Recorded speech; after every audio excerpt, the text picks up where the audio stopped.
On our anniversary, my husband had a sinister plan, but he never expected me to outsmart him. The flames danced in the stone fireplace, casting warm shadows across our luxurious mountain cabin.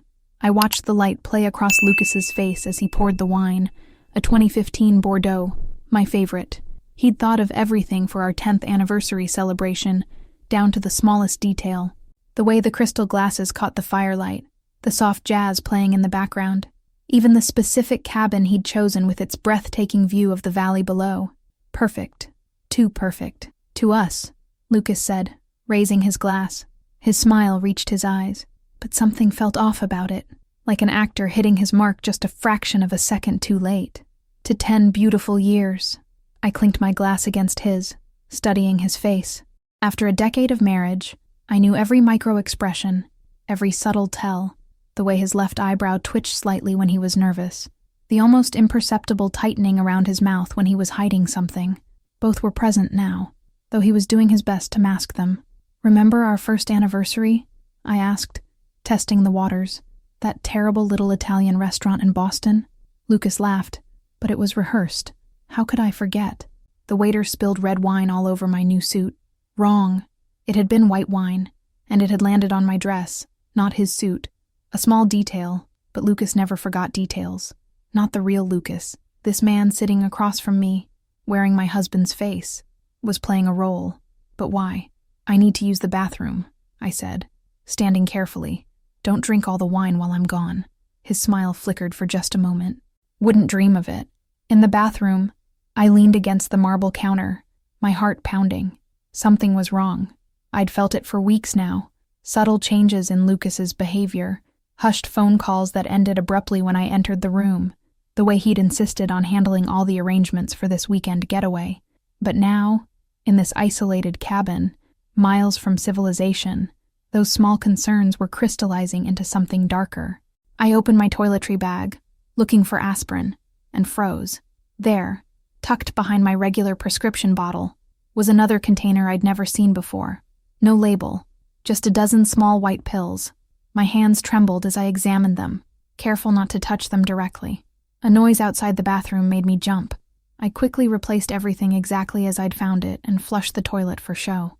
When I opened the door, Lucas was hanging up his jacket. "Getting warm in here with the fire?" he said casually. Too casually. I waited until he returned to the living room before approaching the jacket. My fingers found what I was looking for in the inner pocket, a folded airline ticket, one way. Departing tomorrow morning from a small regional airport about an hour from here. Passenger, Lucas Donovan. Just Lucas. The wine, the isolated cabin, the unlabeled pills, the escape ticket. My husband of 10 years was planning to kill me. I returned to the living room on shaky legs, forcing a smile. Lucas had moved to the couch and patted the space next to him. My untouched wine glass sat on the coffee table, the liquid catching the firelight like liquid rubies. Or blood. "Everything okay?"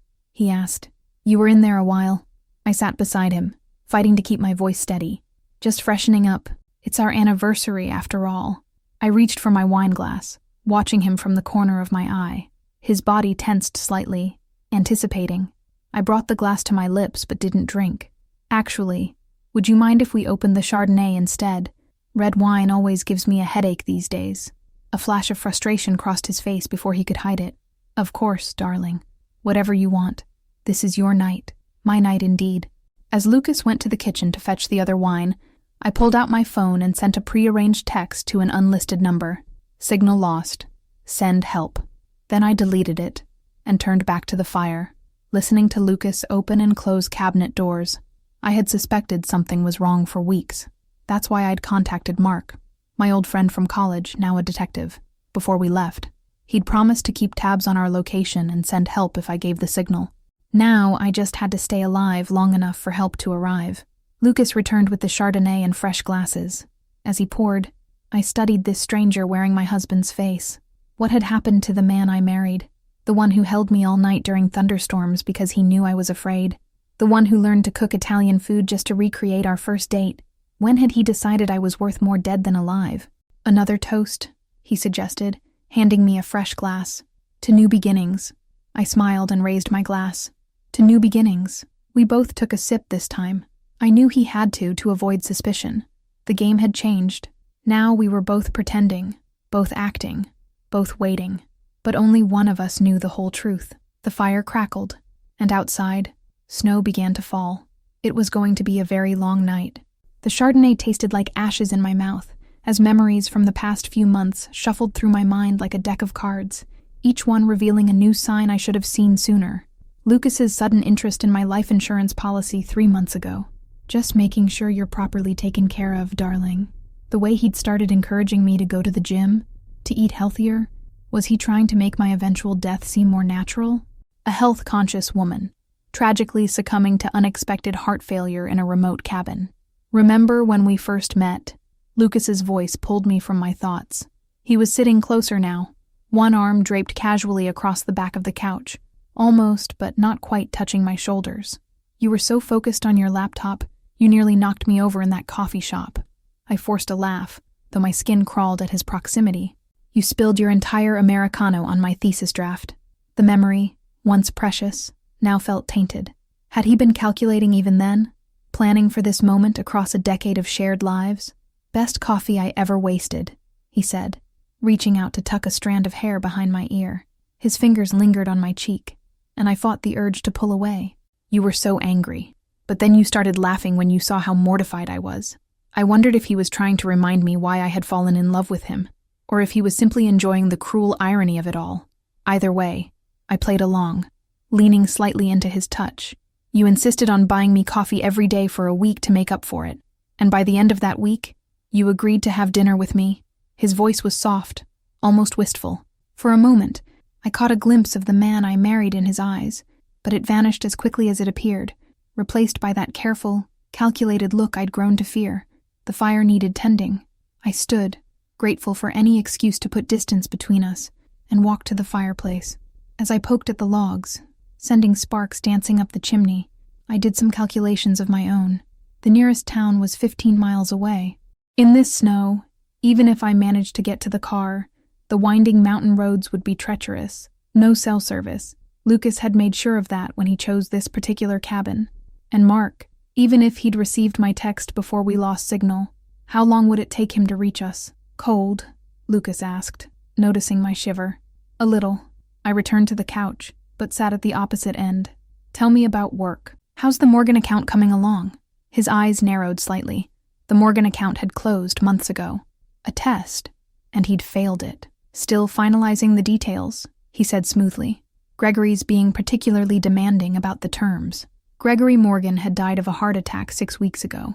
I'd sent a condolence card to his widow myself. You've been working so hard lately, I said, letting concern color my voice. All those late nights at the office, the mysterious phone calls.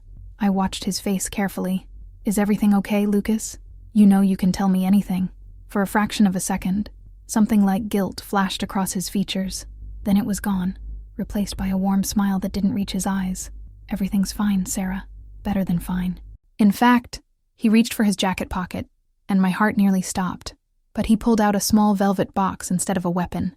I got you something special for our anniversary. My hands shook slightly as I accepted the box. Inside was a stunning sapphire pendant on a delicate silver chain, the same color as the pills I'd found in my toiletry bag. It's beautiful, I whispered. And it was, just like everything else about this night. Beautiful, expensive, and deadly. Help me put it on. I turned, lifting my hair, hyper-aware of his movements as he took the necklace and leaned close. His breath was warm on my neck as he fastened the clasp. One quick movement, that's all it would take. Had he considered that option? Was that why he'd chosen a necklace? Perfect, he murmured, his hands lingering on my shoulders. You know I'd give you the world if I could, Sarah. Instead, he was planning to give me death. The irony wasn't lost on me. I know. I turned back to face him, touching the pendant with trembling fingers. You've always been too good to me. His smile widened, and I saw triumph in it. He thought he had me exactly where he wanted me. Trusting, unsuspecting, grateful. The perfect wife about to become the perfect victim. But as the snow fell harder outside our luxury prison, I made myself a promise. I would survive this night, and when it was over, Lucas would learn what it truly meant to be the perfect victim. The question was, could I keep up this performance long enough to turn the tables? Or would this sapphire pendant become evidence in a murder investigation? More wine? Lucas asked, already reaching for my glass. Please, I said, smiling. Let him think he was in control. Let him believe his plan was working. The night was still young, and this deadly game was only beginning. The sapphire pendant felt heavy against my throat as I watched Lucas pour more wine. My mind raced through possibilities, each more terrifying than the last. The necklace was expensive, probably several $1,000s. Where had the money come from? Lucas and I shared all our accounts, and I hadn't seen any unusual purchases. Unless, and I'm going to get the dessert ready, Lucas said, setting down his glass. Don't move, I want this to be a surprise. The moment he disappeared into the kitchen, I pulled out my phone again. Still no service, but there was something else I could do. I opened the photo gallery and started scrolling through old pictures, looking for one specific image from 3 months ago, a snapshot I'd taken of Lucas's desk when I was redecorating his home office. There, in the corner of the frame, a paper from Metropolitan Life Insurance. I zoomed in, my hands trembling. The number made my blood run cold. $5 million. When had he increased my policy to that amount? I heard cabinets opening and closing in the kitchen and quickly put my phone away. But now I had another piece of the puzzle. This wasn't just about getting rid of me. This was about money. A lot of money. Close your eyes, Lucas called from the kitchen. I'm coming back in. I obediently closed them, listening intently to his footsteps. The slight shuffle in his walk told me he was carrying something heavy. The clink of plates. A warm chocolate scent filled the air. Okay, open them. On the coffee table sat a perfect replica of our wedding cake. The same chocolate ganache, the same delicate white chocolate flowers. Even the tiny sugar pearls were identical.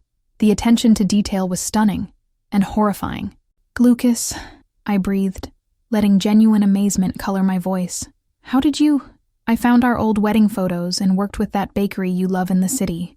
Took them weeks to get it exactly right. His face glowed with pride. Real pride. Not the manufactured emotion he'd been showing all evening. I wanted everything about tonight to be special. Special enough to die for, I wondered, but said, it's incredible. But shouldn't we wait? We just had dinner. Leave a little, he said, already cutting a slice. It's our anniversary. My stomach churned as he handed me a plate. The cake looked perfect. Too perfect. Like everything else about this night. Had he tampered with this too? Or was he still counting on the wine? I took a small bite, watching him from the corner of my eye. He ate his piece with obvious enjoyment. Safe, then, probably. Tell me about the bakery, I said between careful bites. Which one did you use? He launched into a detailed story about working with Marie's on 5th Street. My heart sank further. Marie's had closed 6 months ago. Their farewell party had been all over local social media. Another lie. A sudden gust of wind rattled the windows, making me jump. The snow was falling harder now, thick flakes swirling in the darkness beyond the glass. We were truly isolated up here. No neighbors for miles. No witnesses. Are you feeling okay? Lucas asked, touching my arm. You seem tense. Just tired, I said, forcing a smile. It's been an emotional day. Maybe you should lie down for a bit. His tone was solicitous, concerned. The bedroom here is supposed to be amazing. King-size bed, memory foam mattress. A room where I'd be vulnerable, possibly already weakened by whatever he'd tried to slip me. Not yet, I said quickly. Too quickly. His eyebrow twitched. I mean, it's our anniversary. I want to spend every minute with you. He smiled, but something dark flickered behind his eyes. Impatience, frustration. How long would he wait before moving to plan B? Whatever that might be. I stood up, needing to move, to think. Actually, I might splash some water on my face. I'm feeling a little warm. The altitude, he suggested smoothly. It takes some getting used to. In the bathroom, I gripped the marble counter and stared at my reflection. The sapphire pendant glinted in the light, a beautiful noose around my neck. What else had I missed? What other lies had I accepted over the years? I opened the medicine cabinet, looking for more clues. Lucas's toiletry bag was there. Inside, I found prescription bottles, all legitimate, all in his name. But under them was a small notebook. I opened it with shaking hands. Dates, times, notes about my schedule. When I went to the gym, when I had lunch with friends, when I worked late. He'd been tracking me, planning this. But for how long? A floorboard creaked outside the bathroom door. I quickly replaced everything exactly as I'd found it, flushed the toilet again for cover, and ran the water. When I opened the door, Lucas was there, leaning against the wall. "I was worried about you. Just needed a minute," I said. "Like you said, the altitude." He reached for me, pulled me close. I forced myself not to stiffen as he pressed his lips to my forehead. "My beautiful, perfect wife," he murmured. I wondered if he'd rehearsed this moment in his mind, if he enjoyed this part, this last act of intimacy before whatever he had planned. I wondered if he'd miss me at all, or if the money would be enough to help him sleep at night. "Dance with me," he said suddenly. "Like at our wedding." The music changed. Our song, the one we'd first danced to as husband and wife. He pulled me into his arms, and we began to sway. His hand was warm on my back, his chest solid against my cheek. For a moment, I could almost pretend this was real, that we were still the couple from that wedding day, young and in love and full of hope. But as we turned, I caught our reflection in the window. Beyond it, the snow continued to fall, burying any trace of the path that had led us here, any trace of escape. How much longer could I keep dancing? As we swayed to the music, my mind raced beneath my calm exterior. The notebook had confirmed my worst fears. Lucas had been planning this for months. But there was something I still didn't understand. Why now? Why this elaborate setup? A man planning to kill his wife had simpler options than an orchestrated weekend getaway. "Remember our honeymoon in Tuscany?" Lucas murmured against my hair. "That little vineyard where we got lost?" I hummed noncommittally. Another test. We'd honeymooned in Greece, not Italy. The lies were coming faster now, sloppier. Was he getting nervous? Or just tired of maintaining the charade? The song ended, but he didn't let go. If anything, his grip tightened slightly. "I have another surprise for you," he said. "Wait here." He disappeared down the hallway toward the bedroom. The moment he was gone, I moved swiftly to his jacket, which still hung by the door. The airline ticket was gone. He must have moved it. But in the pocket, I found his phone. My fingers trembled as I typed in his passcode, still my birthday, ironically, and opened his recent calls. A number I didn't recognize appeared multiple times over the past week. The most recent call had been this morning, lasting 20 minutes. I quickly memorized the number, then checked his text messages. Most were deleted, but one thread remained with someone labeled only as M. The last message sent this morning. Everything set for tonight. No turning back now. Footsteps in the hallway. I barely had time to return the phone and step away before Lucas reappeared, holding a large manila envelope. "Sit," he said, gesturing to the couch. His tone was different now, harder, more businesslike. My heart rate doubled. I sat, perching on the edge of the cushions, ready to move if necessary. Lucas remained standing, looming over me as he opened the envelope. "Yeah, I've been doing some thinking," he began, "about our future." He pulled out a stack of papers and handed them to me. My eyes scanned the first page, and my breath caught. Divorce papers, already filled out, waiting for my signature. "I don't understand," I said, and for the first time tonight, my confusion wasn't an act.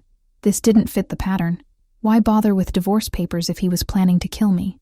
"And it's quite simple, really." Lucas sat beside me, his knee touching mine. "You're going to sign these papers, Sarah? Then you're going to write a note, just a few paragraphs about how overwhelmed you're feeling, how you need to get away and think things through. Then you're going to take enough sleeping pills to make it look convincing when they find your body at the bottom of the ravine behind this cabin." The calm, matter-of-fact way he laid out my murder made my blood run cold, but my mind was already analyzing this new information. He wanted it to look like suicide. A woman, devastated by her impending divorce, takes her own life in a remote cabin. The insurance policy would still pay out. Most had a 2-year suicide clause, and we'd had ours much longer than that. "Why?" I managed to ask. "Why now, after 10 years?" "Because of this." He pulled another paper from the envelope, a bank statement. The numbers made my eyes widen. Millions in gambling debts, all accumulated over the past year. I needed a way out. Your life insurance policy was the answer. But a straight murder investigation would be messy, invite too many questions. This way is cleaner, sadder. No one looks too closely at a suicide. "The people who you owe money to," I said slowly, pieces clicking into place. "They're forcing your hand, aren't they? That's why it has to be tonight." His expression darkened. "You always were too clever for your own good, Sarah." "Yes, They want their money. And they're not the kind of people who accept excuses. He picked up my wine glass, still half full. Now, are you going to drink this and make it easy on yourself? Or do we need to do this the hard way? I stared at the glass, mind racing. The papers changed everything. If I died with unsigned divorce papers, there would be questions, an investigation. Lucas needed my signature first, which meant he needed me conscious and cooperative, at least for a little while longer. If I sign, I said carefully, will you at least tell me the truth about when this all started? I deserve that much. He studied me for a long moment, then nodded. I suppose you do. It started about a year ago. I was at a private poker game, high stakes, invitation only. I thought I could win enough to finally start my own firm, stop working for others. But I lost. Bad. Then I tried to win it back, and he shrugged. You know how these stories go. And the woman you've been seeing? I asked quietly. His head snapped up, eyes wide. Oh yes, I know about her. The perfume on your shirts, the mysterious lunch meetings. Does she know what you're planning? Melissa has nothing to do with this, he said sharply. Then caught himself, forced his voice back to that calm, reasonable tone. She's just an escape, someone to talk to, someone to run away with. I gestured to the airline ticket I'd found earlier. After I'm gone, his silence was answer enough. I looked down at the divorce papers in my lap, letting my hair fall forward to hide my expression. I need a minute to process all this. You don't have a minute, Lucas said. Sign the papers, Sarah. Now. I picked up the pen he'd laid on top of the stack. Funny thing is, I said, rolling the pen between my fingers, I actually did love you, even after I started suspecting something was wrong, even after I found the insurance policy, even after I figured out your plan for tonight. I looked up at him. Do you want to know how I knew? His brow furrowed. Knew what?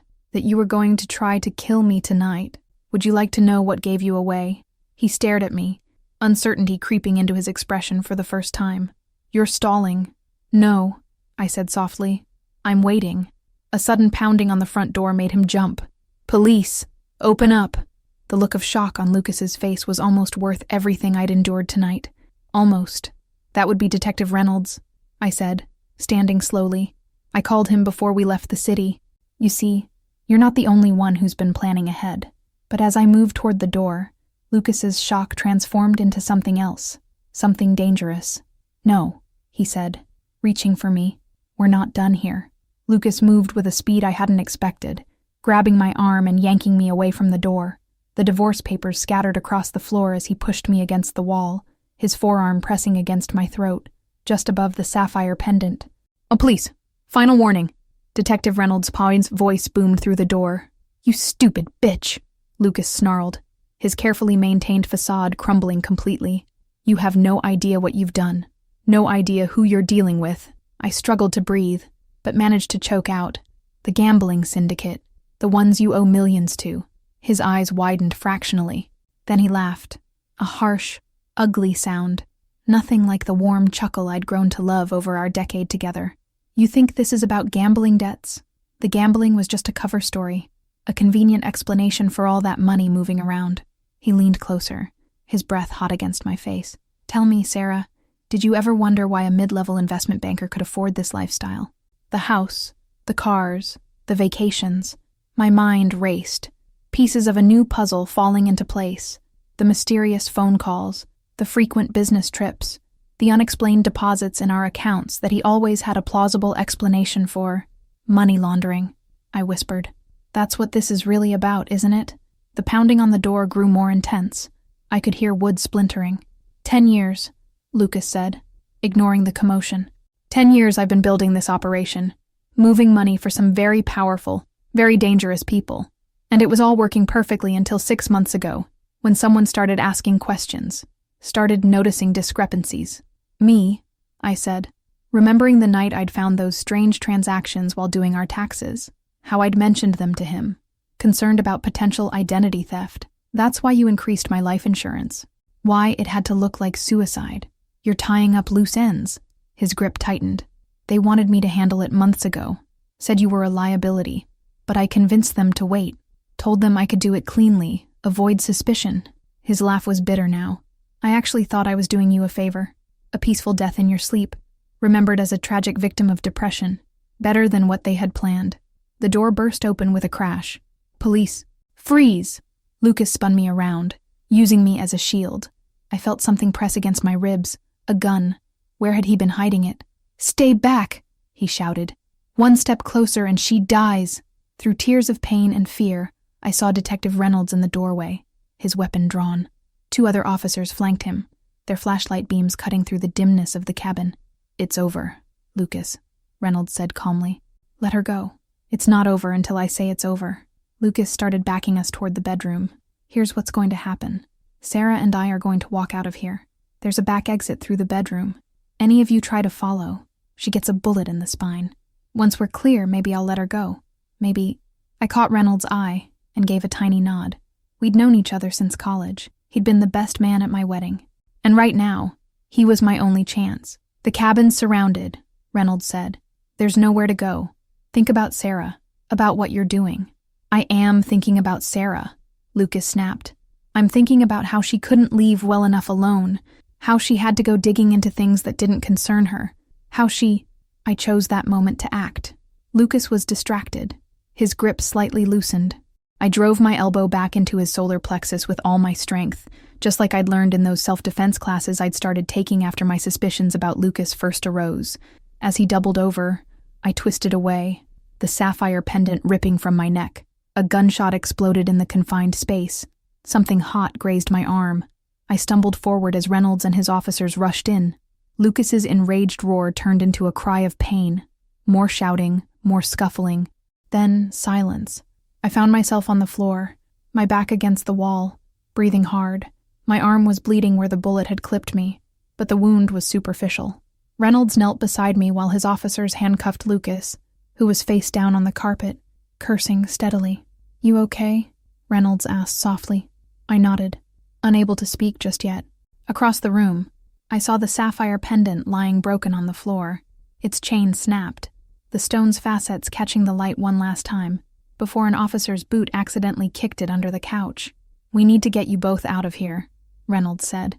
Storm's getting worse, but there's something you should know first. He glanced at Lucas, then back to me. We've been investigating him for months. International money laundering, connections to organized crime, but we could never get enough evidence. Not until you contacted me. The gambling debts were fake, I said. A cover story. Reynolds nodded. They're real enough now, though. Turns out he was skimming from his employers, playing both sides. That's why he was in such a hurry to... He trailed off, but I understood. Lucas had wanted me dead before his employers discovered his betrayal. The insurance money would have let him disappear, start a new life with Melissa. Instead, he was going to prison if his former associates didn't get to him first. As the officers led Lucas away, he looked back at me one last time. For a moment, I saw a flicker of the man I'd married. Scared, vulnerable, almost apologetic. Then it was gone, replaced by cold hatred. Mrs. Donovan, one of the officers said, we'll need a statement. Of course, I said, getting shakily to my feet. But first, could someone help me find my necklace? It was a gift from my husband.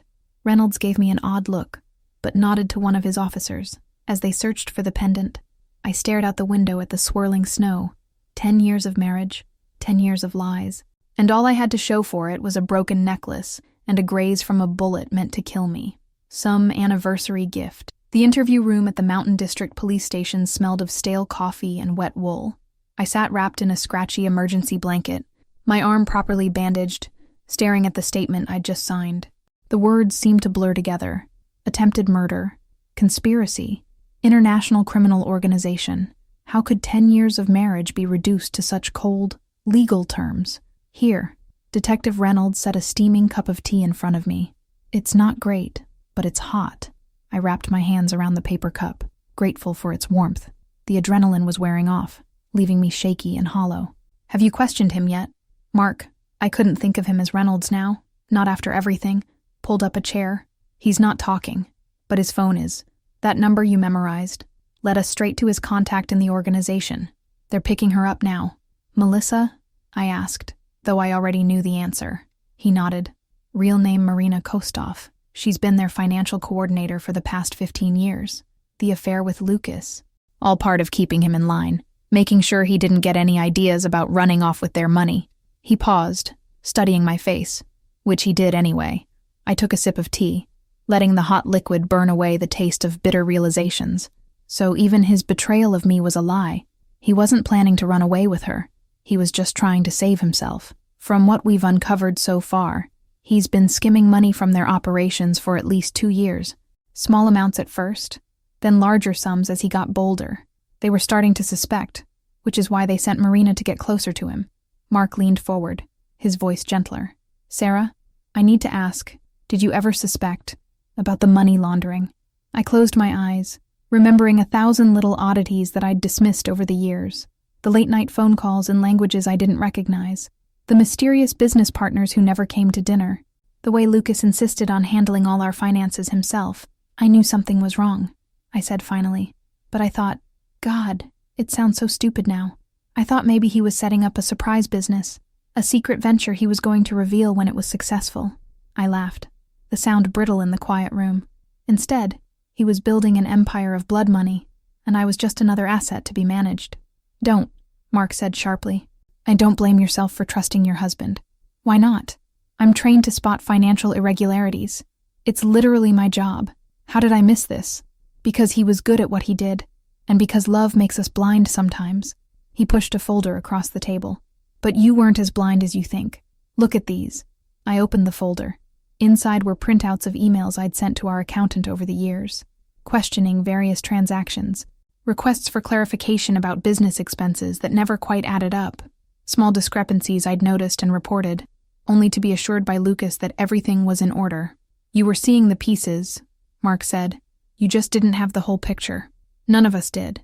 But your questions? They started our investigation. We've been building this case for months, and your instincts helped lead us here. A knock at the door interrupted us. Another detective entered, carrying an evidence bag. Inside was the sapphire pendant, its broken chain coiled like a dead snake. We'll need to keep this for now, she said. It might be evidence of money laundering, I finished. The stone's real, isn't it? But not just expensive. It's part of how he moved value around. The detective nodded, looking impressed. Preliminary analysis suggests it's worth close to $500,000. Easy to transport, hard to trace. We've found evidence of similar purchases, jewelry, art, luxury items that could be easily converted to cash. I thought about Lucas fastening the necklace around my throat, knowing it was both a gift and a transaction. Had he chosen sapphire because he knew it was my favorite, or because that's what his employers demanded? Had anything in our marriage been real? What happens now? I asked. Now, Mark said. You let us protect you. Lucas's employers aren't going to be happy about this operation being exposed. We'll need to move you somewhere safe until... No.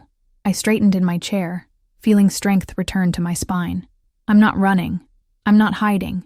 That's what Lucas would do. What he tried to do. I'm going to face this head on. Sarah, I have documentation, I continued.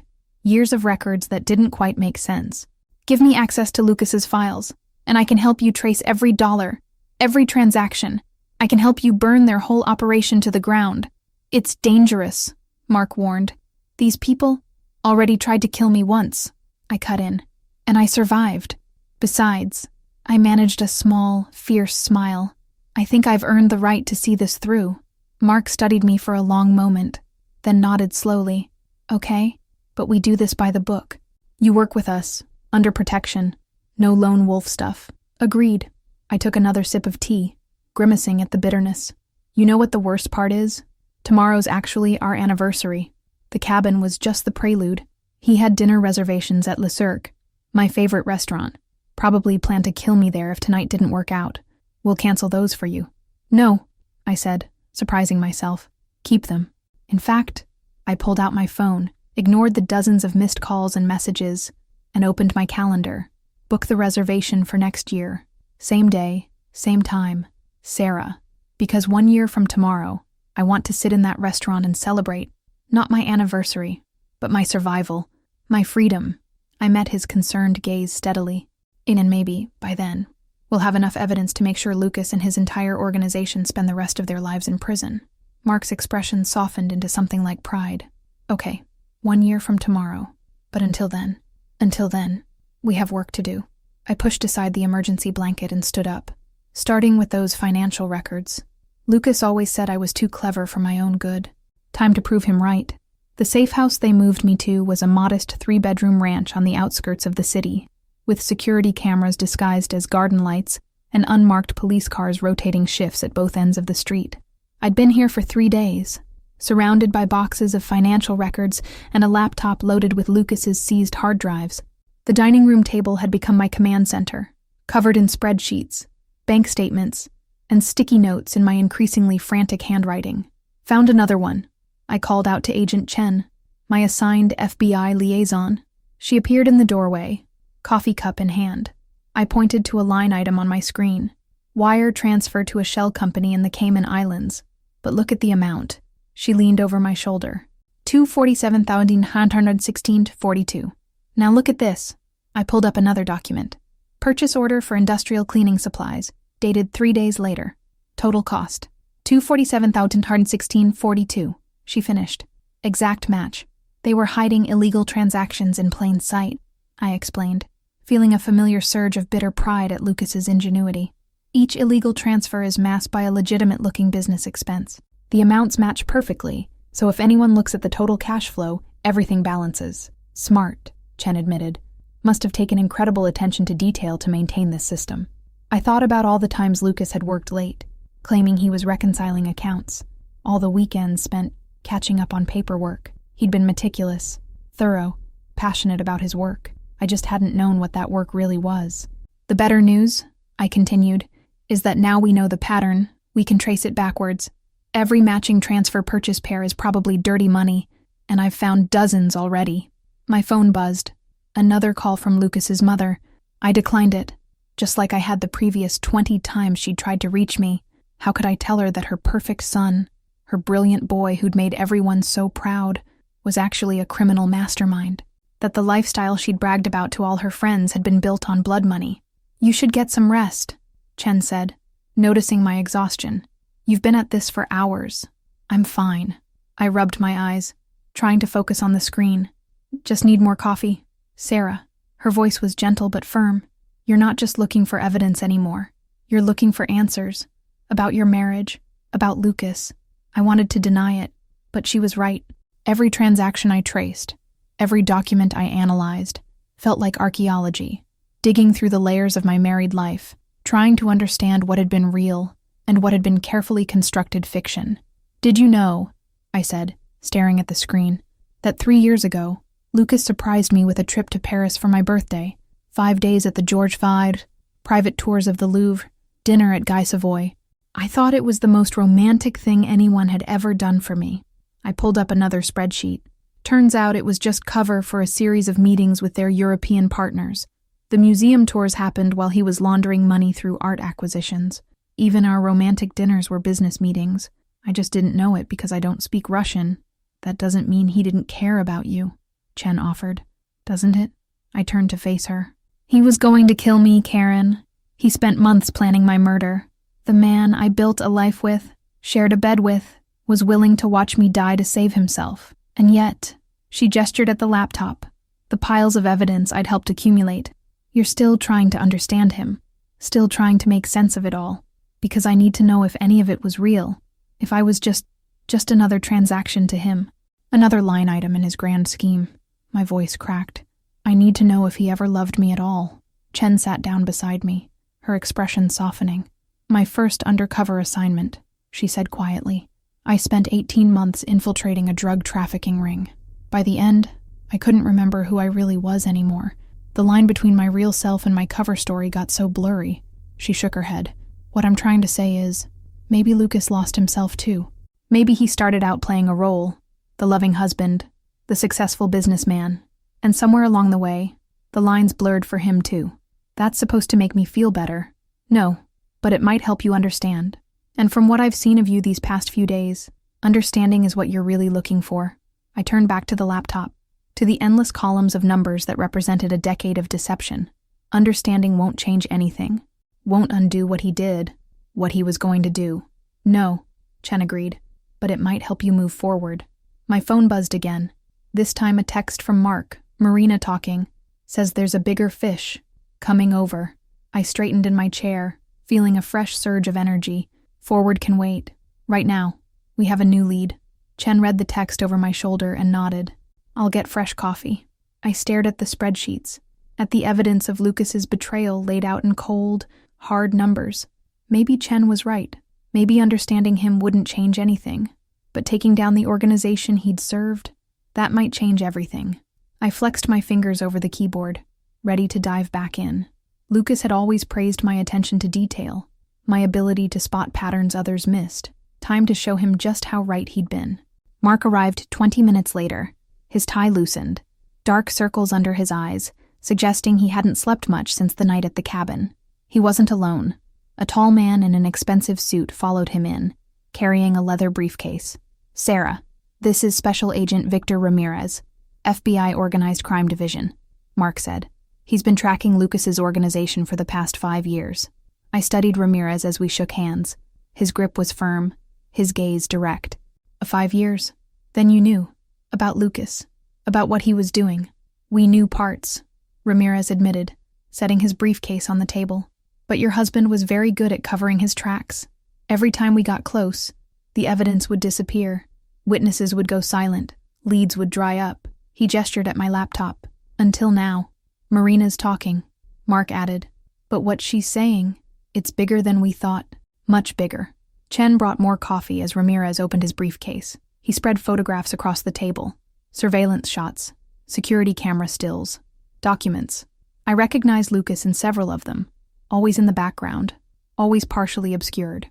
A ghost in his own conspiracy. Your husband wasn't just laundering money, Ramirez explained. He was part of a network that spans 3 continents. Art theft, rare antiquities, corporate espionage, anything that needs to be bought, sold, or moved without attracting attention. He pointed to one photo, showing Lucas shaking hands with a distinguished-looking older man. This was taken 6 months ago in Geneva. The other man is Viktor Petrov. I felt the blood drain from my face. The billionaire, the one who died in that yacht accident last year, the accident was arranged, Mark said quietly. After Petrov threatened to expose the organization, 3 days before his death, he transferred $50 million through a series of shell companies that Lucas helped set up. My hands started shaking. I wrapped them around my coffee cup to steady them. Are you saying Lucas was involved in murder? We think he was their financial architect, Ramirez said. He designed the systems that let them move money without detection, made their criminal enterprise look legitimate. But Marina says there's someone above him, someone who coordinates everything. The bigger fish, I murmured, remembering Mark's text. Ramirez nodded. She doesn't know their real name. Says even Lucas didn't know that. But she knows they operate under the alias, the Curator. A memory stirred. Lucas, taking a call late one night, his voice careful and respectful. Yes, Curator. I understand. It will be handled. I'd assumed he was talking to someone at an art gallery, one of the many clients he claimed to represent. I've heard that name, I said. Lucas used it once, on a phone call. I never imagined. Marina says the Curator is planning something big, Mark cut in. Some kind of major operation, happening soon, but she doesn't know the details. Lucas would know, I said, the words bitter in my mouth. He kept records of everything. Even if he didn't trust computers, he would have... I stopped, a sudden realization hitting me. The study. What about it? Chen asked. In our house, in Lucas's study, there's a hidden safe, behind his collection of first editions. He thought I didn't know about it, but I found it years ago when I was cleaning. Never knew the combination. Never tried to open it, but he would check it every night before bed. Whatever's in there could be evidence of the Curator's operation, Ramirez finished. We searched the house after his arrest, but didn't find any safe, because you didn't know where to look. I stood up, energy coursing through me. I can show you. I can help you find it. The 3 law enforcement officers exchanged looks. It's too dangerous, Mark said. If the Curator has someone watching the house, then they'll be watching for police, I argued. Not for me. I'm just the grieving wife, coming home to collect some belongings. Nothing suspicious about that. Absolutely not, Mark started. But Ramirez held up a hand. She has a point, he said. We need what's in that safe, and if someone is watching, they're less likely to spook if she goes alone. He turned to me. But you'll wear a wire. and we'll have teams standing by. I nodded, already planning. I'll need to look the part. The devastated wife, falling apart. They'll expect that. Sarah, Mark said softly, you don't have to do this. But I did, because somewhere in that safe might be answers. Not just about the curator's plans, but about my life with Lucas, about whether any of it had been real. When? I asked Ramirez. Tomorrow morning. Give us time to set up surveillance. Get everything in place. He started gathering his photos. Try to get some rest. Tomorrow's going to be a long day. After they left, I stood at the window, watching the unmarked police car make its routine pass down the street. Somewhere out there, the curator was planning something big, something that Lucas had been willing to kill to protect. Tomorrow, I would go home, to the house I'd shared with a stranger, to the life that had been built on lies, and maybe, finally, I would find the truth. I just hoped I was ready for what that truth might be. The key stuck in the lock, just like it always had. Funny how some things stayed the same even when everything else had changed. I pushed open the front door of what had been my home for the past 8 years, conscious of the wire taped beneath my blouse and the earpiece disguised as a Bluetooth headset. Signal's clear, Mark's voice murmured in my ear. Take your time. Make it look natural. Natural. Right. Nothing natural about coming home to a house that felt more like a crime scene than a sanctuary. Everything was exactly as we'd left it for our anniversary trip. Mail stacked neatly on the entry table, fresh flowers in the living room vase, family photos arranged perfectly on the walls. A museum of manufactured memories. I moved through the rooms slowly, playing my part, the devastated wife, coming home to collect essentials, trying to piece her life back together. If anyone was watching, they'd see exactly what they expected to see. Going upstairs, I murmured, keeping my voice low. Our bedroom was still unmade. The cleaning service wasn't due until tomorrow. Lucas's pajamas lay folded on his pillow, his reading glasses on the nightstand. Next to them, a book of poetry I'd given him for Christmas. Had he actually read it? Or was it just another prop in his elaborate performance? I grabbed a weekend bag from the closet and began filling it with clothes, toiletries, the everyday items a woman might need after fleeing a failed marriage. All the while, my pulse quickened as I approached the real reason for my visit. Lucas's study was at the end of the hall, its double doors closed as always. I paused with my hand on the doorknob, remembering all the times I'd knocked here, bringing him coffee or reminding him about dinner plans. How many of those interruptions had forced him to quickly hide evidence of his real work? You okay? Mark asked in my ear. Fine, I whispered. Just memories. The study looked unchanged. Leather chairs, antique desk, walls lined with custom bookshelves. Lucas's pride and joy was his collection of first editions, displayed behind glass doors on the far wall. I'd always thought it was just an expensive hobby. Now I wondered how many of those rare books had been purchased with blood money. The safe is behind the third shelf from the left, I murmured, moving to the bookcase. Hidden panel slides up if you know where to press. I ran my fingers along the wooden frame, finding the nearly invisible catch Lucas didn't know I'd discovered years ago.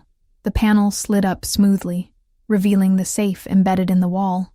It's a Gardel, I reported. High-end digital lock with a mechanical backup. 6 digits for the combination. Can you crack it? Ramirez's voice this time. I studied the keypad. Maybe. I've seen Lucas enter it enough times to notice patterns. He always used the same finger movements, tried to mask them with his body, but a sound from downstairs made me freeze. Sarah? Mark's voice was tense. We've got movement. Car just pulled up out front. My heart started racing. That's impossible. Nobody knows I'm here except the sound of the front door opening. Footsteps in the foyer. Get out of there, Mark ordered. Now. But I was already moving to plan B, the one we'd discussed as a worst-case scenario. I quickly closed the hidden panel, grabbed my weekend bag, and positioned myself in front of Lucas's desk. When the study door opened, I was exactly where a grieving wife might be, standing in her husband's private space, clutching a framed photo of happier times. Sarah? I turned, letting real tears fill my eyes. Lucas's mother stood in the doorway, her own eyes red from crying. Gloria, I managed. I was just... She crossed the room and pulled me into a fierce hug. Over her shoulder, I saw her driver hovering uncertainly in the hallway. Just the two of them. Then, no immediate threat. Stand down, I heard Mark tell his teams. It's the mother-in-law. I've been so worried, Gloria said, pulling back to study my face. You haven't answered any of my calls, and the police won't tell me anything, and Lucas's lawyers say I'm not allowed to see him." Her voice broke. "Sarah, please, what's happening? This can't be real. There must be some mistake." I looked at this woman who'd welcomed me into her family, who'd treated me like the daughter she never had, who'd raised a son capable of planning his wife's murder with the same precision he used to balance his books. "Let's sit down," I said gently, leading her to one of the leather chairs. "There's something you need to know." For the next hour, I told her a carefully edited version of the truth. How Lucas had been involved in illegal activities, how our marriage had fallen apart, how he'd tried to hurt me. I left out the worst parts: the murder plot, the criminal empire, the curator. She was already devastated enough. "I should have known," she kept saying. "A mother should know when her child is, when he's—" "None of us knew," I said, holding her hand. "He didn't want us to know." Eventually, her driver convinced her it was time to leave. I walked them to the door, promised to stay in touch, and watched their car disappear down the street. "That was well handled," Ramirez said in my ear, but I was already heading back upstairs. Gloria's visit had given me an idea. "The safe combination," I said, re-entering the study. "I think I know what it might be." "How?" "Something Gloria said about being a mother, about knowing her child." I slid the panel up again, revealing the keypad. "Lucas's birthday is April 16th, 1985. You think he'd use something that obvious?" Mark sounded skeptical. "Not his birthday. His mother's." I punched in the numbers. 112759. The safe clicked open. Inside was a single USB drive, labeled with one word: insurance. "Got it," I whispered, slipping the drive into my pocket. "I'm coming out." As I left the study, I paused for one last look at the photograph I'd been holding when Gloria arrived. Lucas and me on our wedding day, both of us laughing at some forgotten joke. We looked so happy, so real. I set the photo face down on his desk and walked away. Some insurance policies, I was learning, were worth more than others. "The drive is encrypted," the FBI tech announced, his fingers flying over the keyboard. We were back at the safe house, gathered around his laptop like mourners at a digital wake. Military-grade protection. Breaking it could take days, maybe weeks. I leaned forward, studying the prompt on the screen. "Try curator" as the password. The tech typed it in. Nothing. Wait. I closed my eyes, remembering. The night Lucas proposed, we were at the Metropolitan Museum of Art. He said something about how some paintings were worth dying for. I thought he was being romantic, talking about eternal art and love. I opened my eyes. "A try worth dying for." All lowercase, no spaces. The screen flickered, then filled with files. "How did you know?" Mark asked softly. "Because I'm starting to understand how Lucas thinks. Everything was a double meaning with him. Every truth wrapped in a lie." I pointed to a folder labeled Acquisitions. "Start there." For the next 3 hours, we dove deep into Lucas's digital archive. It was all there. Every transaction, every scheme, every crime carefully documented. Lucas hadn't just been keeping records, he'd been building a weapon. "Look at this," Ramirez said, opening a spreadsheet. Account numbers, dates, amounts. He tracked everything. The curator's organization did. Every illegal purchase, every bribe, every payoff. Not just tracked, I corrected, spotting a pattern. He mirrored the transactions. For every illegal movement of money, he created a parallel legal one.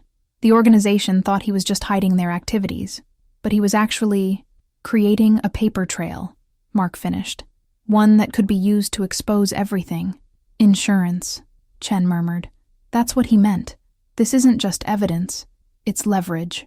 I opened another file, this one labeled Project Perseus. Inside was a detailed plan for an art heist scheduled for next week.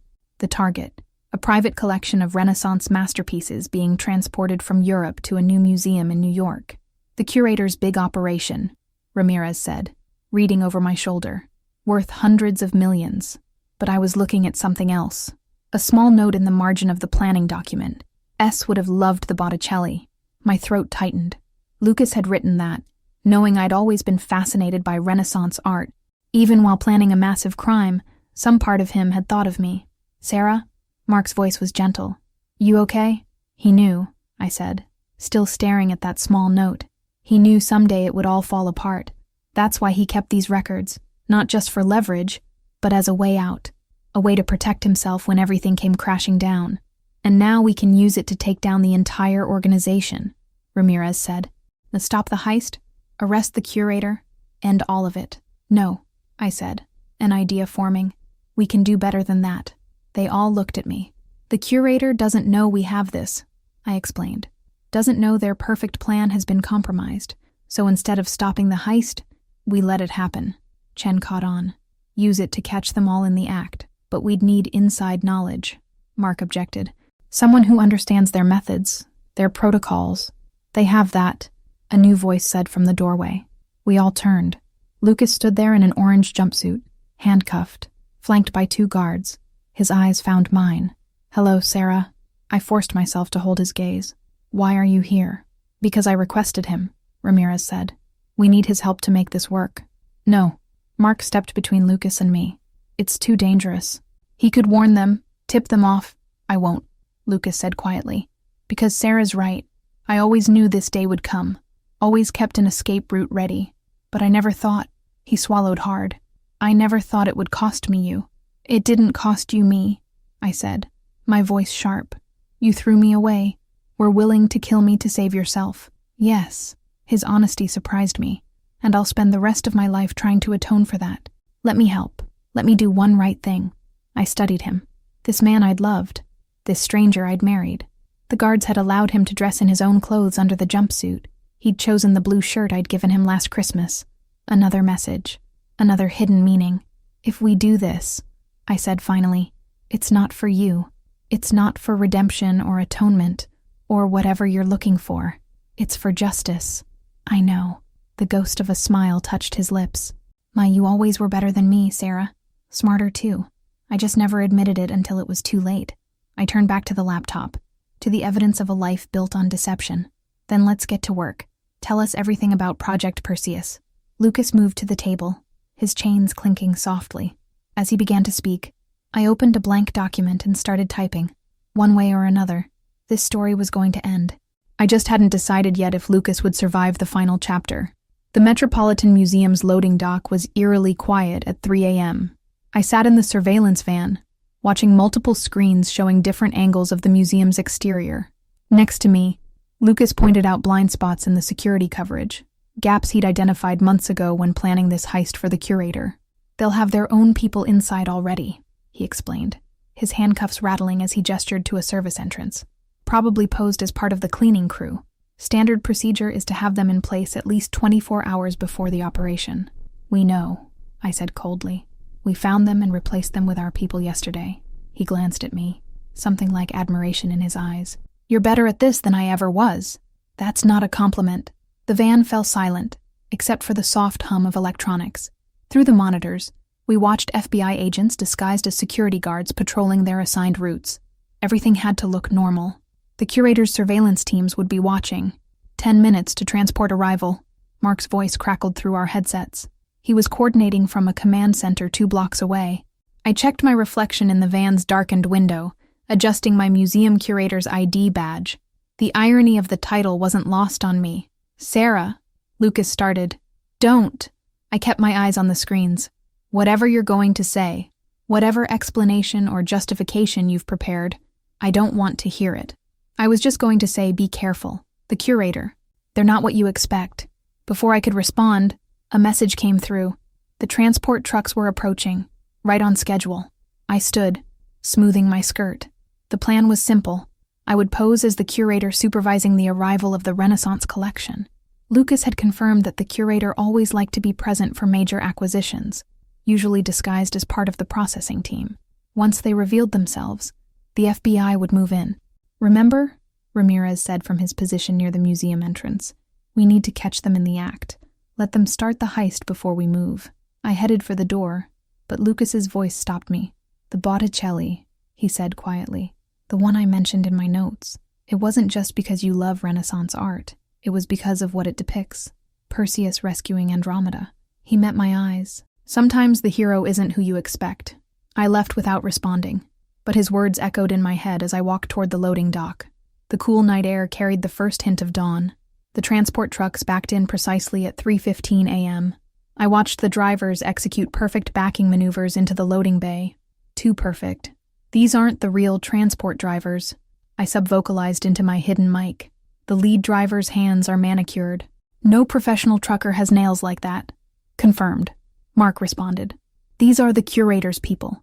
Original drivers were found secured at a rest stop upstate. They're safe. I approached the lead truck, clipboard in hand, playing my role. Welcome to the Met. I'm Dr. Sarah Donovan, supervising curator for the Renaissance acquisition. An elegant woman in a driver's uniform stepped down from the cab. Her smile was practiced, professional, perfect. Victoria Reeves, Special Transport Division. We have 10 crates for immediate processing. I checked my clipboard. Manifest shows 12. The Botticelli and the Titian are being transported separately, she said smoothly. Security purposes, you understand. My heart rate doubled. That information wasn't in Lucas's files, wasn't part of the plan we'd discovered. I forced my expression to remain neutral. Of course. Shall we begin? The next 15 minutes were a choreographed dance. Crates were unloaded. Paperwork was exchanged. Security protocols were followed. I watched Victoria, if that was her name, directing her team with precise efficiency. Everything about her was exact, controlled, measured, just like Lucas. The realization hit me like a physical blow. The way she moved, the careful precision of her words, the perfect manicure that no truck driver would maintain. It's her, I whispered into my mic. Victoria is the curator. I heard Lucas's sharp intake of breath over the comms. Sarah, get out of there, now! But Victoria was already turning toward me, her smile changing into something colder. Hello, Sarah. Lucas told me so much about you. Before he betrayed us, of course. Her eyes flickered to my throat.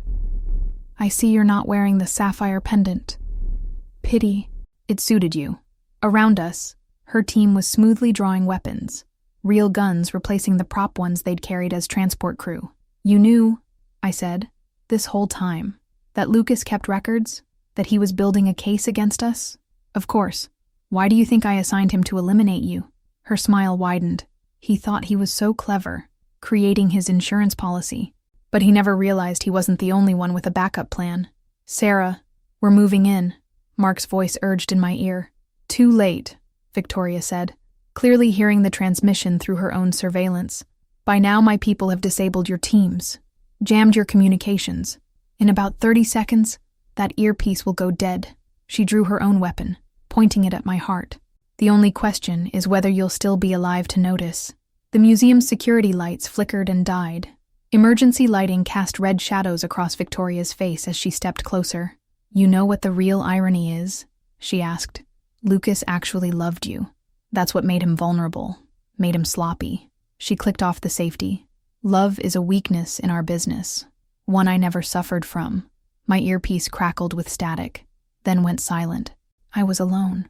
The emergency lights cast everything in a hellish red glow, turning Victoria's elegant features demonic. Behind her, her team moved with practiced efficiency, securing exits, disabling security systems. In the distance, I could hear muffled sounds of conflict, the FBI teams trying to fight their way in, too far away to help. You know what fascinates me about Renaissance art? Victoria asked conversationally, her gun unwavering. How the artists used light and shadow to create depth, to show that nothing is quite what it seems on the surface. She tilted her head. Like you, Sarah, the devoted wife who turned out to be quite the formidable opponent. My mind raced through options, searching for a way out. The loading dock doors were blocked. The service entrance was guarded. The main gallery. I'm curious, I said, playing for time. Did you choose Lucas, or did he choose you? A bit of both, perhaps. I needed someone brilliant enough to build our financial infrastructure. He needed someone to believe in his potential. Her smile turned cruel. Of course, once he started skimming funds, started building his little insurance policy, he became a liability, just like you. That's why you sent Marina to watch him. Marina? Victoria laughed softly. Another disappointment. She actually fell for him, you know. They always did. Women, men, everyone got drawn into Lucas's orbit eventually. His charm, his intensity. She shrugged. His fatal flaw was thinking he could outsmart me. A noise from the gallery entrance made her glance away for a split second. It was enough. I launched myself sideways as her gun went off. the bullet sparking off the concrete where I'd been standing. I rolled behind a crate, heart pounding. "Brave," Victoria called out, "but ultimately futile. This building is locked down. My people control every exit. There's nowhere to go." She was right, but she'd forgotten one thing. This was my territory now. I'd spent the last week studying the museum's layout, every entrance, every hallway, every air vent. I scrambled low between crates as another shot rang out. The Renaissance Collection's temporary housing area was just ahead, and above it, partially hidden by scaffolding, was an access panel to the climate control system. "You know what your husband's biggest mistake was?" Victoria's voice echoed through the loading dock. "He thought he could play both sides, keep his comfortable life with you while building his criminal empire with us. Greed and love, a devastating combination." I reached the scaffolding and started climbing, moving as quietly as possible in the darkness. Below, I could hear Victoria directing her team to search the area. "But you, Sarah, your mistake was thinking you could understand our world, thinking you could beat us at our own game." I reached the access panel. It was screwed shut, but the maintenance crew had left their tools on the scaffolding platform. My hands shook as I worked the screwdriver. "Did Lucas tell you about the first job he did for me?" Victoria was closer now. "A small regional bank. Nothing spectacular, but his plan was perfect, elegant. I knew then that he was special." A pause. "Just like I know you're up there, Sarah." The panel came loose just as gunfire erupted again. I pulled myself into the vent as bullets pinged off the metal around me. The shaft was narrow, but angled upward toward the main gallery. If I could just reach... A familiar voice crackled through the museum's PA system. "Hello, Victoria. Lucas. I warned you about underestimating my wife." Victoria's laugh floated up from below. "Lucas, darling. Come to witness your beloved's last moments." "No," he said calmly. "I came to show you what a real insurance policy looks like." Suddenly, every screen in the loading dock lit up. Phones, tablets, even the security monitors. Each displayed the same image, a video feed of Victoria in her real office, conducting her real business, making deals, ordering deaths, building her empire, live streaming to every law enforcement agency in the country, Lucas continued, and to your employers, the ones who think you've been giving them all the profits, the ones who don't know about your private accounts in Geneva. Victoria's composure cracked for the first time. "Impossible. When did you—" "The sapphire pendant. The one you had me give Sarah. It wasn't just a camera. It was a key. Every time I met with you while wearing it, it collected data, recordings, account numbers, everything." I reached the end of the airshaft, finding myself above the main gallery. Through the grate, I could see Victoria's team starting to panic as their phones exploded with messages. "Your employers are very interested in these recordings," Lucas said, "particularly the parts about how you've been manipulating them, playing them against each other, stealing from them." A single gunshot echoed through the loading dock. "And that won't stop the feed?" Lucas's voice was harder now. "Nothing will. It's over, Victoria. The only question is whether you face the FBI or your former associates." The emergency lights flickered and died. Then the main power hummed back to life. Through the grate, I watched Victoria's team dissolving into chaos. Some ran for the exits. Others turned their weapons on each other. And Victoria stood alone, her perfect composure finally shattered. The FBI burst in from multiple entrances. I heard Mark calling my name. "Sarah!" Lucas's voice came through my earpiece, somehow working again. "Are you okay?" I pushed open the grate and dropped down to the gallery floor as agents swarmed the area. Victoria was on her knees, hands behind her head. Her elegant mask transformed into a rictus of fury. "It's done," I said, watching as they led her away. "It's over." Later, after the statements and the debriefings, I found myself in the museum's Renaissance gallery. Morning light streamed through the skylights, illuminating the paintings we'd saved. The Botticelli that Lucas had mentioned hung in pride of place, Perseus and Andromeda, the hero coming to the rescue. "He's going into witness protection," Mark said, joining me. "Lucas, after he testifies, they'll give him a new identity, a new life." I nodded, still studying the painting. "And Victoria?"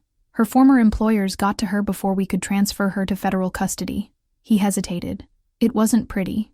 Nothing about this has been pretty." We stood in silence for a moment, surrounded by the beauty of centuries-old art. Finally, Mark spoke again. Lucas asked me to give you something. He handed me an envelope. Inside was a key and an address in Paris. He said you'd know what it meant, Mark added. Something about a real anniversary gift. I did know. The apartment in Montmartre we'd talked about buying someday. Our dream of retiring to Paris, spending our days in museums and cafes. Somewhere in the past 10 years, while building his criminal empire, Lucas had bought it, kept it ready. What are you going to do? Mark asked. I slipped the key into my pocket and took one last look at the Botticelli, at Perseus and Andromeda, forever frozen in their moment of redemption and rescue. I'm going to go home, I said. Pack up the life I shared with a man who never really existed. Donate his first editions. Sell the house. Start over. I managed a small smile. Maybe I'll even go to Paris. Not because he wanted me to, but because I want to. And Lucas? Lucas made his choice a long time ago. Now it's time for me to make mine. I turned away from the painting and walked out of the gallery. Behind me, Perseus remained suspended in his eternal moment of heroism, reaching out to save his love from the monsters. But in my story, I'd saved myself, and that made all the difference. The end. Thanks for watching to the end. What did you think of this story? Let us know in the comments below. We value your opinion. Click the like button if you enjoyed it and be sure to subscribe to receive more captivating stories. Activate the bell so that you're always the first to know when a new video is published. See you next time.